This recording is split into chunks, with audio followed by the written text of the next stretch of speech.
Dear students, हमारा जो next topic आएगा वो क्या आएगा, एविडेंसेस ऑफ इवोल्यूशन है।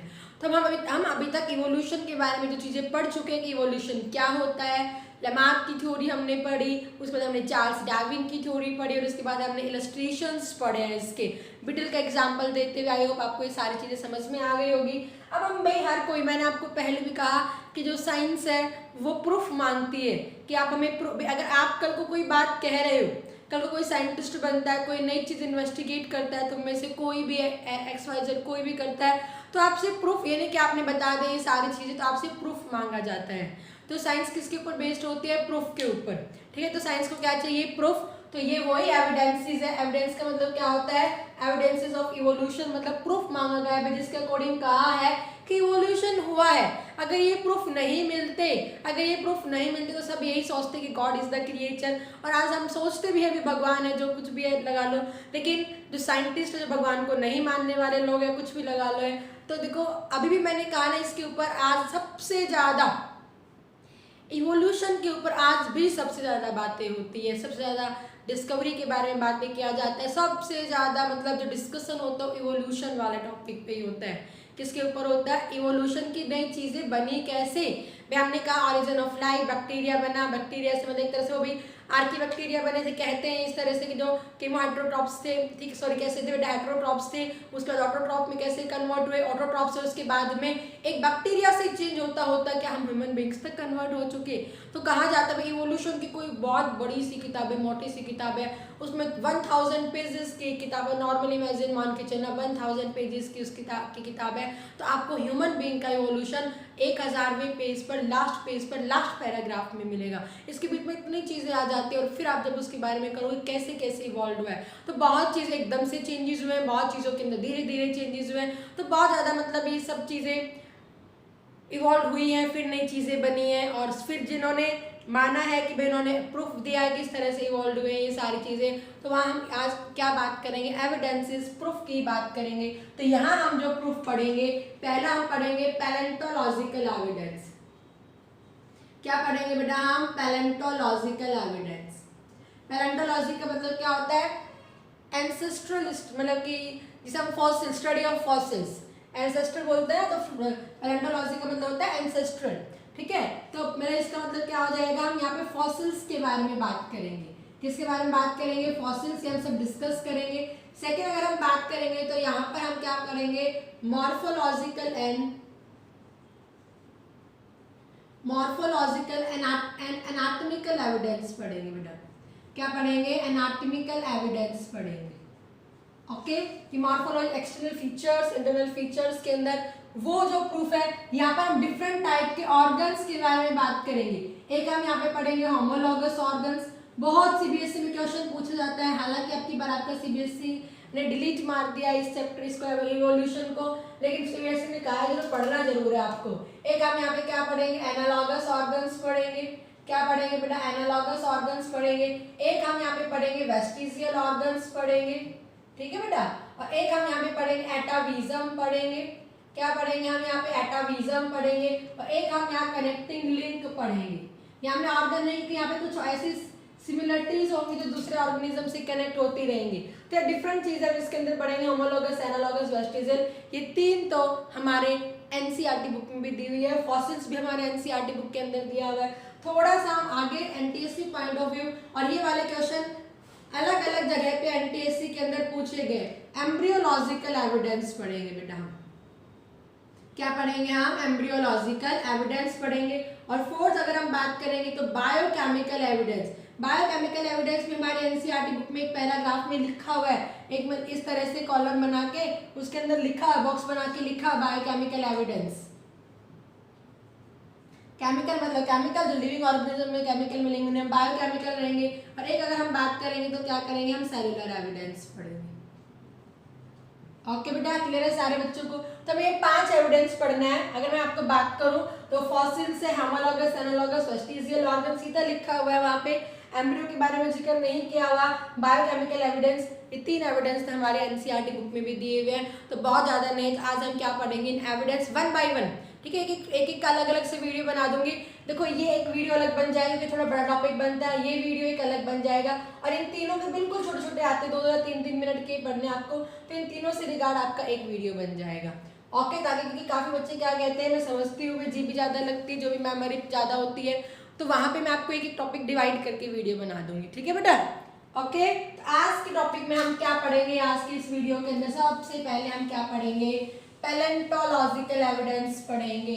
क्या पढ़ेंगे बेटा हम? Palaeontological evidence. पैलेंटोलॉजी इसका मतलब क्या, हम किसके बारे में यहाँ पे पढ़ेंगे? फॉसिल्स के बारे में। किसके बारे में हम पढ़ेंगे? फॉसिल्स के बारे में। सबसे पहले जो फॉसिल्स का जिक्र किया है वो किया है लियोनार्डो डी विंसी ने।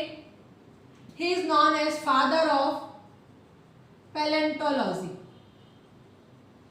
हमेशा क्वेश्चन आता है सीबीएसई वाला के पूरा डाल दिया, कोई दिक्कत नहीं, आप कोई भी देख लेना। फॉसिल्स है, होमोलॉगस, एनालॉगस ऑर्गन। एग्जामिनर कितने ज़्यादा फेवरेट क्वेश्चन होते हैं हर बार इनमें से, कभी फॉसिल्स तो कभी होमोलॉगस, एनालॉगस। 2 साल से सेट आ रहे हैं, 5 सेट आ रहे हैं, तो एक आधे में किसी में फॉसिल मिल जाता है, किसी में ये मिल जाता है, और क्वेश्चन भी मोस्टली इवोल्यूशन ही देते हैं ये आपको। ठीक है बेटा, क्लियर है ना सारे बच्चों को? तो ध्यान देना, हम सब चीज़ें करवाएंगे आपको। अगर नहीं भी आ रहा तो कोई बात नहीं, ये हमारे लिए इंटरेस्टिंग टॉपिक बनता है, तो हमें पढ़ना है इसे। ठीक है, पैलेंटोलॉजी, पैलेंटोलॉजी का मतलब क्या होता है? फॉसिल्स। पैलेंटो का मतलब क्या होता है? फॉसिल। जो स्टडी ऑफ फॉसिल्स करते हैं उसे हम क्या कहेंगे? पैलेंटोलॉजी कहेंगे। क्या कहेंगे बेटा? Palaeontology, study of fossils. ठीक है, उसके बाद और जो स्टडी की थी वो जॉर्ज क्यूइर ने की थी। किन्होंने की थी? जॉर्ज क्यूइर ने। इन्हें क्या कहा जाता है? फादर ऑफ मॉडर्न पैलेंटोलॉजी कहा जाता है। क्या कहा जाता है? फादर ऑफ मॉडर्न पैलेंटोलॉजी कहते हैं। अब तुमसे क्वेश्चन आता है कि भाई ये फॉसिल्स है क्या? How fossil form, formation of the fossils. Same आता है फॉर्मेशन ऑफ द फॉसिल कैसे है, फिर इनके आते हैं हम 4 टॉपिक पढ़ेंगे। एज कैसे निकाली जाती है, determination of age of the fossils. और एक आपके पास यहाँ पे क्वेश्चन आता है बेटा, एक क्वेश्चन आता है कि how fossils show the evidence. How way fossil कैसे शो करते हैं एविडेंस को? शो द एविडेंसेस कि इवॉल्व हुई हैं चीजें। क्लियर है? आपने फॉसिल्स के बारे में पहले भी कभी पढ़ा होगा। Anyone tell me the definition of fossil, कि क्या कोई डेफिनेशन दे सकता है फॉसिल्स की? तो भाई फॉसिल्स आप क्या कहते हो? फॉसिल्स मतलब कोई किसी जगह खुदाई कर रहा है, कुछ है, तो उसकी एक हड्डी मिल गई है, या पूरी की पूरी बॉडी मिल जाती है। ठीक है, फिर कोई बचा हुआ पार्ट मिल जाता है, कोई निशान भी मिल जाता है। क्या मिल जाता है? कोई निशान। भाई कोई थी कोई चीज़ में, वो वहाँ पे हुई, हालांकि डिकम्पोज हो गई, लेकिन वो एक निशान छोड़ के तभी कोई परत आ गई, वो जम गई, निशान एज इट इज रह जाता है, तो उसे हम क्या नाम देते हैं? इम्प्रेशंस कहेंगे। तो वो सब चीज़ें, ये नहीं कि खाली हड्डी मिलना है, बॉडी का पार्ट मिलना, या यही चीज़ें हैं, एक कोई निशान मिलना भी क्या कहलाया जाता है? फॉसिल्स कहलाया जाता है। किसका निशान मिलना, किसका पार्ट मिलना, किसका मतलब रिमेन्स मिलना, किसका? लिविंग ऑर्गेनिज्म का। कौन से लिविंग ऑर्गेनिज्म का? जो पास्ट में रहते थे। आज हम मर जाएंगे, डिकम्पोजिशन हो गए, लेकिन हमारे लाखों साल पहले हम ऐसे दब गए कहीं पे, उसका हमारा डिकम्पोजिशन नहीं हो पाया, हम फॉसिल में कन्वर्ट हो गए, तो कोई खुदाई कर रहा है तो भी हमारा, तो उस टाइम हम तो लिविंग ऑर्गेनिज्म थे ना, जो पास्ट में रह रहे हैं। तो याद रख लेना फॉसिल्स की बेस्ट डेफिनेशन, अगर मैं बात करूँ डेफिनेशन फॉसिल की, तो हम क्या कहेंगे? दीज आर द रिमेन्स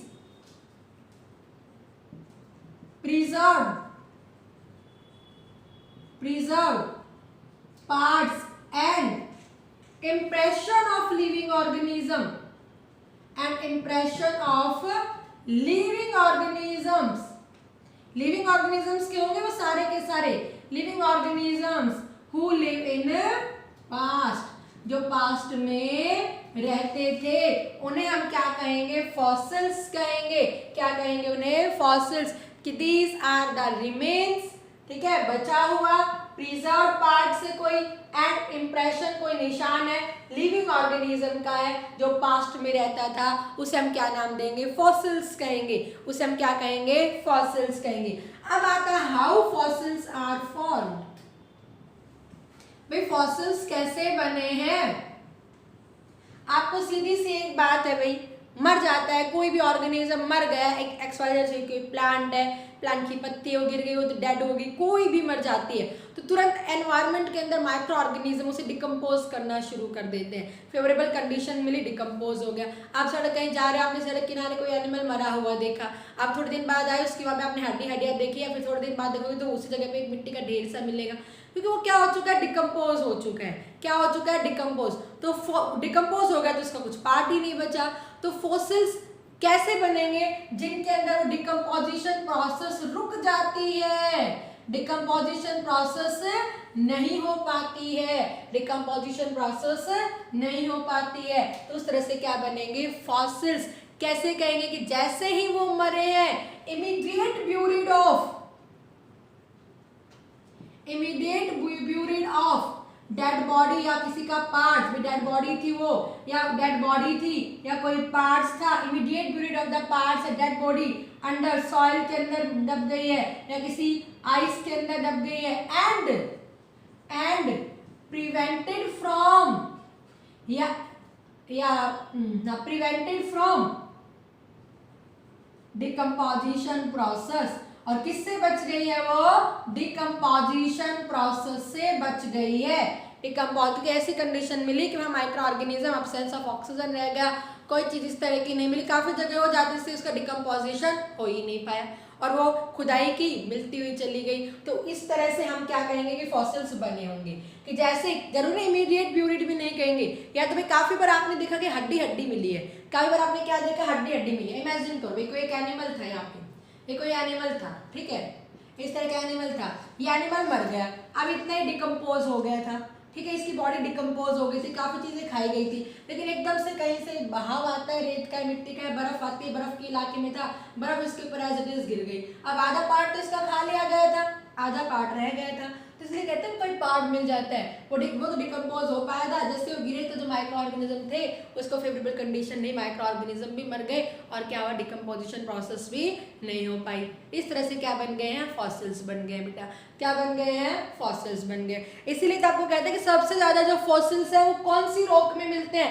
ये भी एक इंपॉर्टेंट क्वेश्चन आता है, और ये आपका किसी यूपीएससी के लिए आपको तैयारी करते हो यहाँ पे क्वेश्चन पूछे जाते हैं, फॉसिल्स याद रखना बहुत इंपॉर्टेंट है। आपने ज्योग्राफी में पढ़ा होगा, दो तरह की रॉक्स मेन पढ़े होंगे, इग्नियस रॉक पढ़ा होगा और एक आपने कौन सी रॉक पढ़ा होगा, सेडिमेंट्री रॉक्स पढ़े होंगे।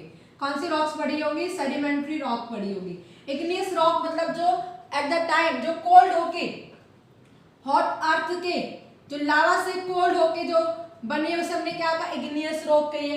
इग्नियस रॉक बन गई, ये टूटने शुरू हो गई, बह के पानी के बहाव से किस तरह से बहाव के यहाँ पे दूसरी जगह रॉक बन गई, इस रॉक को हम क्या कहेंगे, सेडिमेंट्री रॉक कहेंगे। तो फॉसिल्स हमेशा कौन सी रॉक में मिलेंगे, सेडिमेंट्री रॉक में मिलेंगे, याद रखना है, बहुत इंपॉर्टेंट है भाई। यहाँ पे ऑलरेडी हॉट लावा था, उसके जमने से कोल्ड होने से बन चुकी है, इसमें तो बनने का कोई चांस ही नहीं है, ये तब से ही बनी है जब से अर्थ का ओरिजिन हुआ है। अब इमेजिन करो ये रॉक थी, ये नॉर्मल थी, यहाँ पे कोई ऑर्गेनिज्म था, ठीक है, यहाँ पे इसका कोई टुकड़ा टूटा और ये दब गए नीचे, इस तरह से दब गया, इसकी डिकम्पोजिशन प्रोसेस नहीं आई, अब एक सरफेस बन गया, यहाँ पे कोई ऑर्गेनिज्म रह रहा था, अब ये भी दब गया, इधर आता चला गया और इसने रॉक की कन्वर्ट कर दी और इसकी हर लेयर के अंदर कोई ना कोई ऑर्गेनिज्म दबा हुआ है। तो यही आपको क्या मिलेंगे, सेडिमेंट्री रॉक्स के अंदर ही क्या मिलेंगे, फॉसिल्स मिलेंगे। क्या मिलेंगे बेटा, फॉसिल्स मिलेंगे।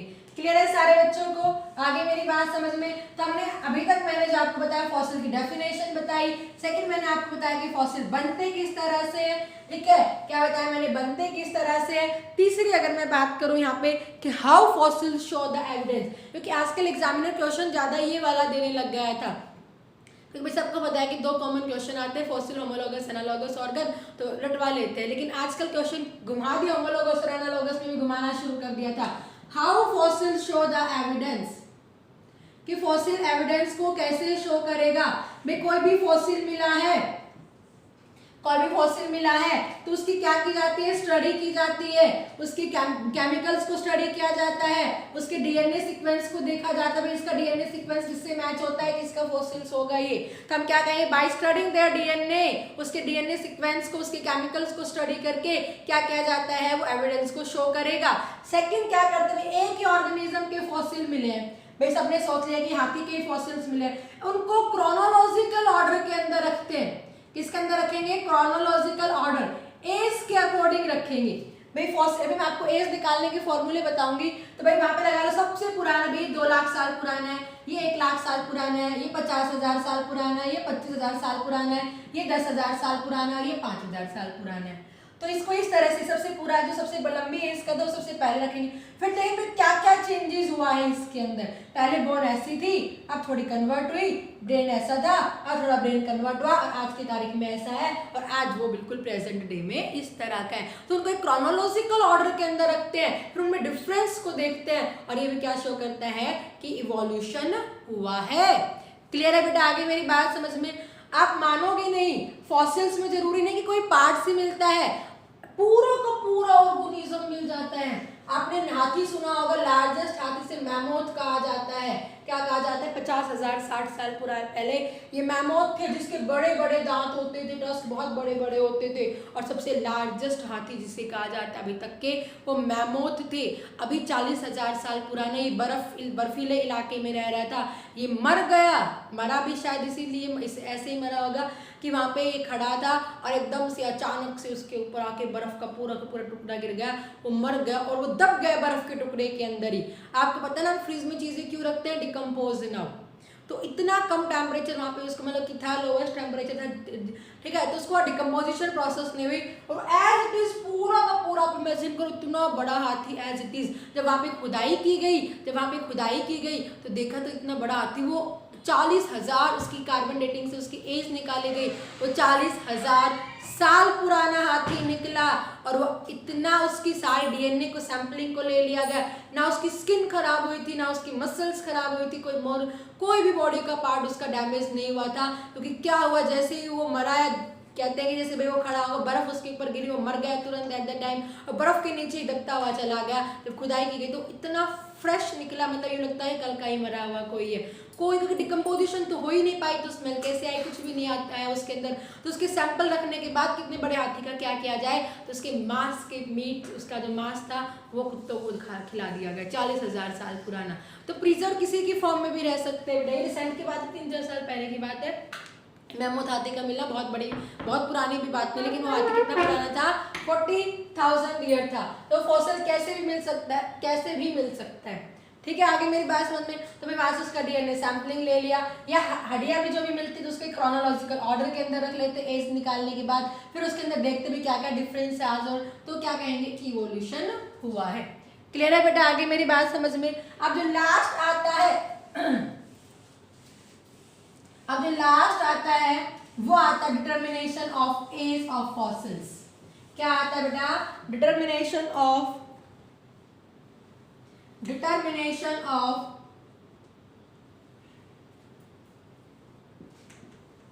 एज ऑफ फॉसिल्स, की फॉसिल्स की एज कैसे निकाली जाती है, how to determine the age of fossils. तो हमारी बुक में जो है एनसीईआरटी बुक में 2 ही दिए हुए हैं, एक तो रिलेटिव मेथड दिया हुआ है और एक कार्बन डेटिंग मेथड। मैं आपको 3-4 मेथड बता दूंगी। सबसे पहले तो हम क्या बात करेंगे? Relative method. क्या बात करेंगे हम? रिलेटिव मेथड के बारे में बात करेंगे। रिलेटिव मेथड के अंदर क्या होता है? बाय डिगिंग द सरफेस, किसी के भी सरफेस को आप डिग करते, मान लो कहीं एक रॉक ही है, मोस्टली आपको पता है भाई कहाँ पे करते हैं, रॉक के भी पहाड़ी वहीं पे दब गए होंगे, वहीं से करते हैं। मान लो इमेजिन करो भाई यहाँ पे इसकी जो आर्कियोलॉजिस्ट होते हैं या जो पैलेंटोलॉजिस्ट होते हैं, उसने खुदाई करनी शुरू की, इसको कट करना शुरू किया, एक फॉसिल तो इसको यहाँ पे मिल गया, ठीक है, फिर और खुदाई की, एक यहाँ पे मिल गया इसको फॉसिल, फिर और खुदाई की और एक यहाँ पे मिल गया। तो इसने क्या कहा भाई, इसने 3-4 इतने 10 किलोमीटर तक का एरिया में कर दिया, और देखा कि सबसे नीचे था, एक सबसे नीचे फॉसिल मिला, एक बीच में मिला और एक इसके अंदर फॉसिल मिला। तो उन्होंने क्या कहा, जो डीप लेयर के अंदर है भाई ऑब्वियस है वो सबसे पुराना होगा, ओल्डेस्ट होगा, कि बहुत पुराना होगा। एग्जैक्ट एज नहीं निकालता भाई, आप खुदाई करते जा रहे हो तो आपको ऊपर मिला, आपने एक में नहीं कर, आपने और बहुत खुदाई करनी थी, फिर आप और खोदते चले गए, फिर आपको एक फॉसिल मिला, फिर और खोदते चले गए और उसके नीचे आपने खोदा, नहीं क्या पता और भी हो, तो आपने क्या कहा भाई नीचे वाला फॉसिल है उसके इतना इतना 2 किलोमीटर का यहाँ पे गैप पड़ा हुआ है, तो आपने क्या कहा जो सबसे नीचे वाली लेयर में मिला वो तो पुराना ही होगा। ऑब्वियस है, यहाँ पे वो रॉक होगी, सबसे पहले ये रहा होगा, रॉक आ गई होगी, जमती चली गई होगी, जमती चली होगी, फिर वो कोई यहाँ पे दूसरा और भी रह रहे होंगे, उनका डिकम्पोजिशन हो गया तो पता नहीं, फिर और भी यहाँ पे दब गया, फिर यहाँ पे हुआ होगा दब गया। तो इस तरह से क्या हो गया भाई, यहाँ पे इस तरह फॉसिल है। तो उन्होंने क्या कहा जो डीप लेयर में मिला होगा वो ओल्डेस्ट होगा। ओल्डेस्ट पता नहीं भाई 20,000 साल, लाख साल पुराना है, उसने कुछ नहीं कहा कि पुराना है ये, क्या है ये, पुराना है। जो मिडल जोन में मिला होगा तो उसने क्या कह दिया भाई मिडल एज तक का होगा। इसमें भी पता नहीं कितना 5,000 है कि 4,000 है। जो अपर लेयर में मिला है, अपर स्ट्रेटा के अंदर मिला हुआ है, अपर लेयर के अंदर मिला है, इन्होंने क्या कहा भाई रिसेंट ही मरा होगा। रिसेंट पता नहीं 1000 2000 उसका भी कुछ नहीं पता, उसका भी कुछ नहीं पता। तो खुदाई करते चले गए, जो डीप लेयर के अंदर मिला तो उसने क्या कहा भाई पुराना होगा, बहुत पुराना होगा। बहुत पुराने में कितने लाख साल पुराना है। फॉसिल की एज नहीं निकली, इसे रिलेटिव एज कहते हैं। क्या कहेंगे इसे, रिलेटिव एज कहेंगे। रिलेटिव एज का मतलब क्या है, जो खाली क्या बताएगा, by digging the surface of the earth layer, हम अर्थ लेयर की क्या करते हैं, सरफेस को खोदते हुए चले जाते हैं। The fossil which are present on the upper strata is of the recent year, कितना recent, don't know about it. The fossil which is present on the middle zone, middle layer के अंदर है कि वो मिडल एज तक का होगा, कितना मिडल एज नहीं पता। The fossil which is present on the deepest layer, वो क्या होगा बेटा, सबसे पुराना होगा। क्लियर है बेटा। तो ये एग्जैक्ट एज नहीं बताता किसी फॉसिल्स की, किसी भी फॉसिल की एक एग्जैक्ट एज नहीं बताता है, तो इसको नहीं मानते हैं। उसके बाद आया एक यूरेनियम मेथड आया, क्या आया, radio active.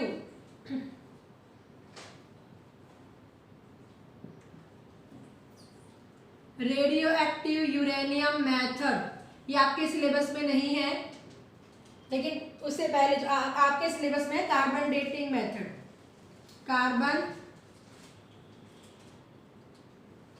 Carbon dating method, या इसे हम क्या कहेंगे, रेडियो एक्टिव कार्बन मेथड कह देंगे। आपने नाम भी सुन रखा होगा बेटा, रेडियो एक्टिव कार्बन मेथड कह देंगे। क्लियर है बेटा सारे बच्चों को। रेडियो एक्टिव यूरेनियम मेथड मतलब कि ये किससे, जैसे कि इमेजिन करो ये एक्चुअली रॉक की एज निकालता है। किसकी एज निकालता है, रॉक की एज। आप इमेजिन करो मतलब यहाँ पे छबे खुदाई की गई, यहाँ पे फॉसिल मिला है, यहाँ पे क्या मिला है, फॉसिल, तो यहाँ से उस रॉक के हिस्से को लिया गया, और हर रॉक में यूरेनियम होता है, रेडियो एक्टिव यूरेनियम की फॉर्म में, वो खत्म नहीं होता है। तो यूरेनियम निकाला, उसकी हाफ लाइफ निकालता है। आप केमिस्ट्री में फॉर्मूलेज पढ़ोगे, ठीक है, फॉर्मूला पढ़ोगे, हाफ लाइफ किस तरह से निकाली जाती है। हाफ लाइफ निकाली गई है, तो उसके बाद में क्या है कि वो हाफ लाइफ रॉक की निकाली जाती है। भाई यहाँ पे है, भाई तभी तो ये यहाँ पे होगा, तो तभी तो ये इसके नीचे दब गई, रॉक आई होगी यहाँ पे, तभी तो ये दब गया होगा। तो इसमें फॉसिल्स की एज नहीं निकलती, रॉक की एज। तो उसी से पता लगा सकते हैं, क्या पता लगा सकते हैं यहाँ पे कि भाई रॉक इतनी यहाँ पे जमा हुई होगी, तो तभी ये फॉसिल भी यहाँ पे मरा होगा, यहाँ पे दब गया होगा, तो इतनी इसकी एज होगी, इतनी इसकी एज होगी। बट ये किसकी एज नहीं बताता है बेटा, फॉसिल की एज नहीं बताता है। इसने किसकी एज बताई, रॉक, तो उसके अकॉर्डिंग अनुमान लगाया जाता है, प्रेडिक्शन लगाई जाती है कि इसकी एज भी इतनी ही पुरानी होगी। क्लियर है बेटा, आई मेरी बात समझ में। तो इसलिए इस मेथड को सबके नहीं किया गया। इंपॉर्टेंट है, सबसे पहले जिसने फॉसिल की एज निकाली है वो एक कार्बन डेटिंग मेथड से निकाली है, और इसको लीबी ने बताया था 1950 के अराउंड बताया था, और 1960 के अंदर इन्हें इसके लिए नोबेल प्राइज भी मिला था।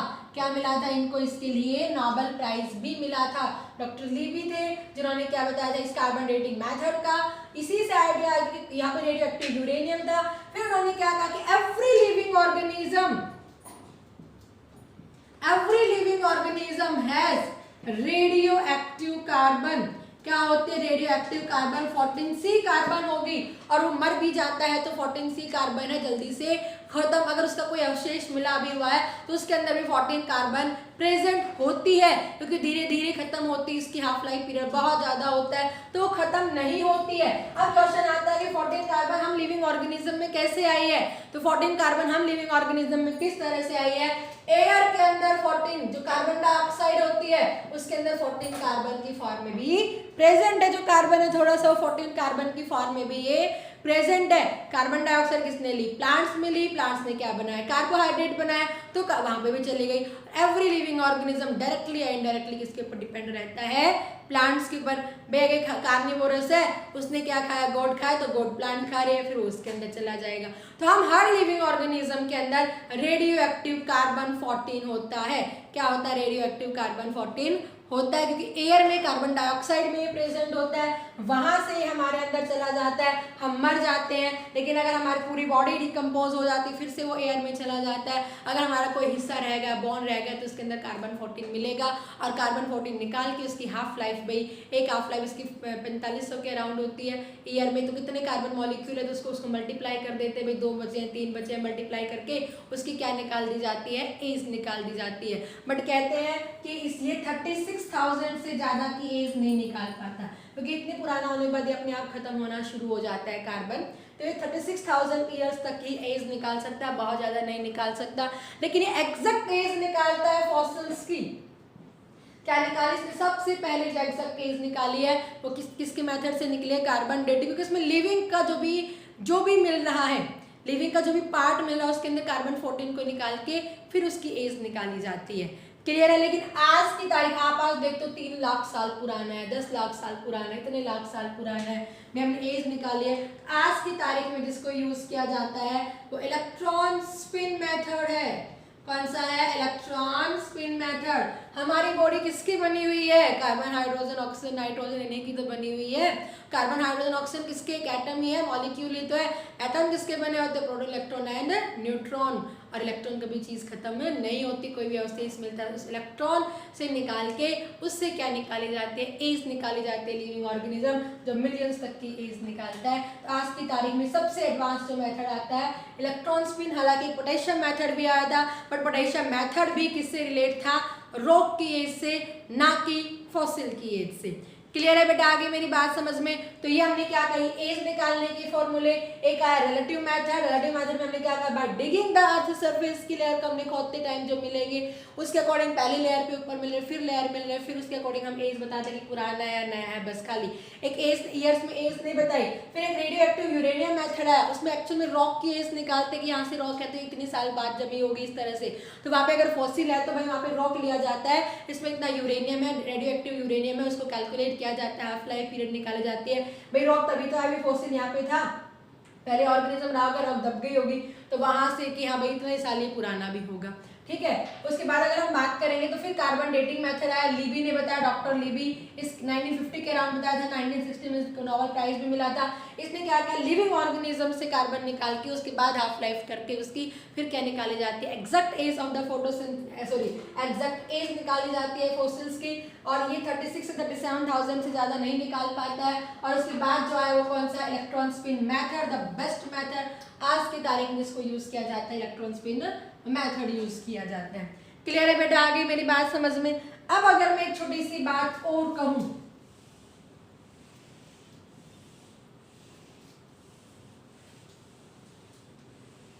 बिल्कुल छोटी सी बात है बेटा, यहाँ पे एक बात अगर मैं कहूँ आपको यहाँ पे,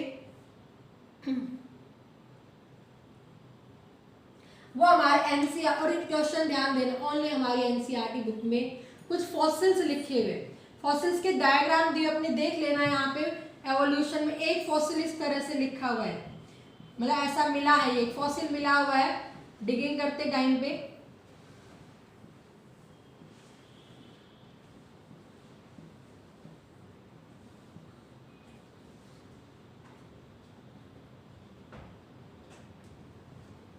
जो लेग से पता लगा लेना आपके इस तरह की लेग्स बना रही है, ये ज्वाइंटेड लेग्स बना रही है, तब समझ जाओ ज्वाइंटेड लेग किसके अंदर होती है।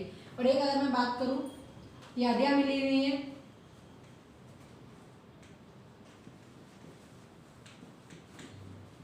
इस तरह की हड्डियां मिली हुई है, और एक तो एक का माउस मिला हुआ है, मैं शायद ना बना पाऊं, ये मैं नाम से पता लग जाएगा आपका, राजासोरस। 4 नाम याद रखने, बहुत इंपॉर्टेंट है, क्वेश्चन पूछते हैं इनमें से। ठीक है? ये जो नाम है वो अमोनाइट नाम है। क्या नाम है? अमोनाइट है। ये क्या है? ट्राइलोबाइट है। ये फॉसिल्स है, ये सारे फॉसिल, अमोनाइट फॉसिल है। ये भी एक फॉसिल, इसका नाम क्या दिया गया है, ट्राइलोबाइट फॉसिल दिया गया है। ये एक फिश है, नाइटा फिश है, नाइटा, ये क्या है, एक फिश है।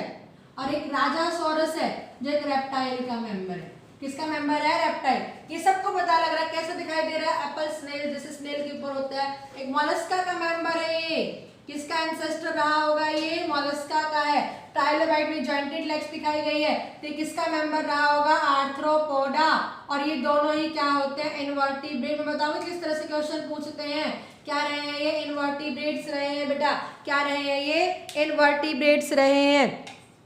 ओके क्या रहे हैं बेटा, ये इनवर्टिब्रेट्स। नाइटा फिश है, वर्टिब्रल कॉलम है, रेप्टाइल भी वर्टिब्रेट। ये दोनों किसके एग्जांपल है, वर्टिब्रेट्स के एग्जांपल है। किसके एग्जांपल है, वर्टिब्रेट। तो आप मानोगे सीबीएसई बोर्ड भी क्वेश्चन पूछती है इनमें से।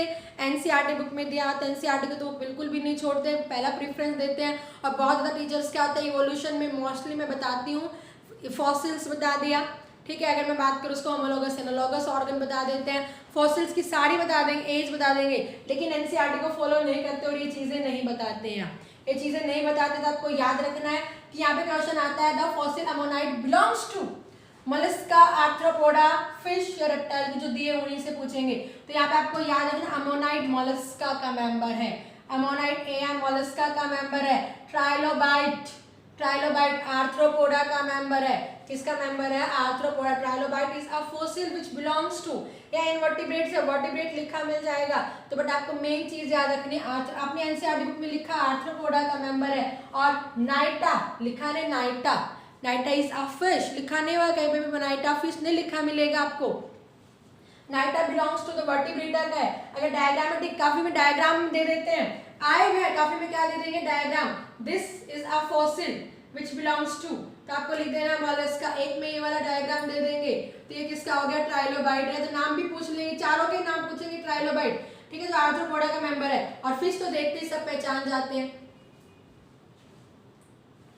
ठीक है। तो ये नाइटा फिश हो गया और एक राजासोरस हो गया। क्लियर है बेटा, आगे मेरी बात समझ में। तो ये हमने क्या बात की है, एविडेंस। ये क्या बात कर ली हमने, सारे के सारे फॉसिल्स, जहाँ एनसीईआरटी को भी कवर कर रहे और एनसीईआरटी से हमने बाहर भी कर लिया है। क्लियर है बेटा सारे बच्चों को, आई होप आपको समझ में आ गया होगा। सबसे पहला एविडेंस, सबसे पहला एविडेंस अगर हम बात करेंगे तो हमने यहाँ पे क्या पढ़ा है,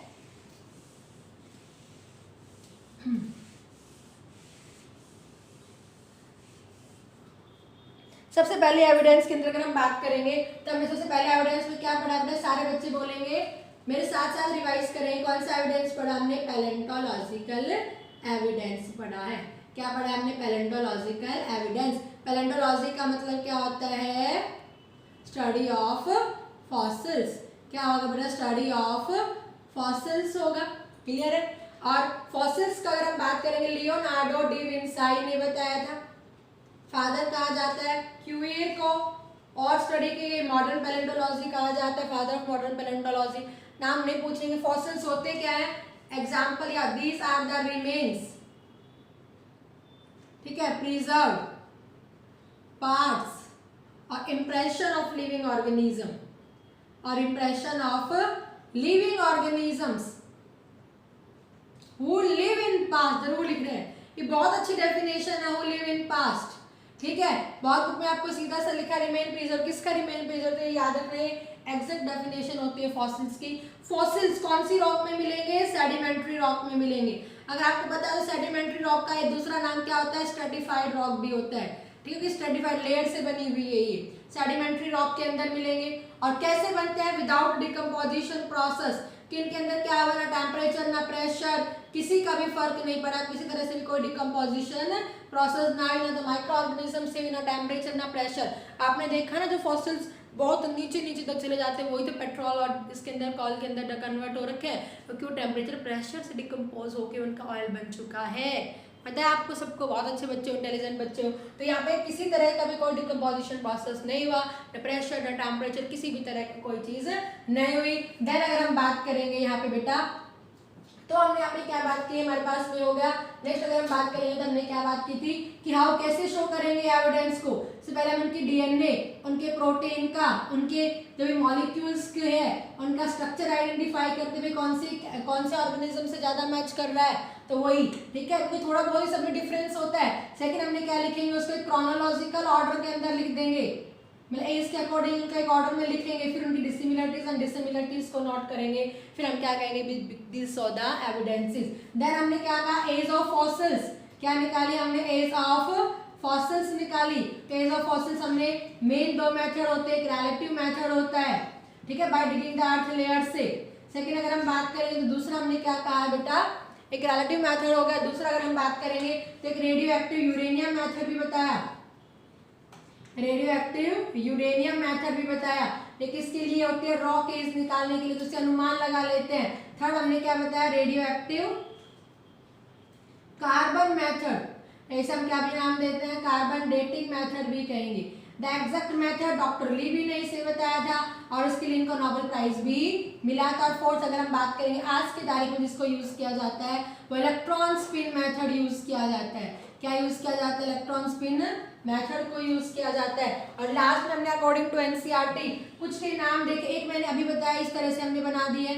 ये क्या है बेटा, अमोनाइट, क्या नाम है, अमोनाइट, जो किससे बिलोंग करेगा, मोलस्का से।